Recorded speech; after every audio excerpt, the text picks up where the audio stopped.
Whenever your heart is broken, don't ever forget your goal. Hello friends, I am Rohit और आज की इस video में मैं आपको बताऊंगा VFX पैक के बारे में जो मैं काइनमास्टर के लिए लेके आया हूँ। बहुत दिन बाद वीडियो शूट कर रहा हूँ, सोचा एडिटिंग से हट के कुछ बताऊँ आपको वीडियो।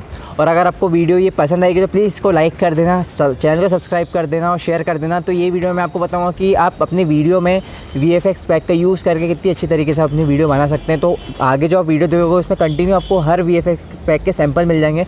पूरे नहीं दे सकता वीडियो में, वीडियो बहुत ज़्यादा लेंथी हो जाएगी, बहुत लंबी हो जाएगी, इसलिए थोड़े थोड़े दूंगा। क्योंकि वो जो आप VFX पैक है वो डाउनलोड करेंगे मेरे डिस्क्रिप्शन लिंक से, और वो 300 साढ़े 300 लगभग MB का है।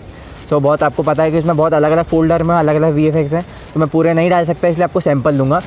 सो चलिए स्टार्ट करते हैं वीडियो। और अगर वीडियो अच्छी लगी तो लाइक कर देना यार, और ये मत सोचना कि वीडियो आगे नहीं डालूंगा। नेक्स्ट वीडियो में मैं आपको बताऊंगा कि जो टॉप 5 इंट्रो आप कैसे बना सकते हैं, अगर जो बिगनर यूट्यूबर है उनके लिए बताऊंगा। और अगर आप भी अपने बना सकते हैं, मैं भी वो चैनल का, मैं अपने चैनल का इंट्रो बना के आपको उसका बताऊंगा काइनमास्टर में। तो चलिए स्टार्ट करते हैं वीडियो। और अगर आपके पास कोई टॉपिक हो तो प्लीज़ कमेंट करना, और बहुत जल्दी Q&A वीडियो भी करेंगे। तो चलिए स्टार्ट करते हैं वीडियो।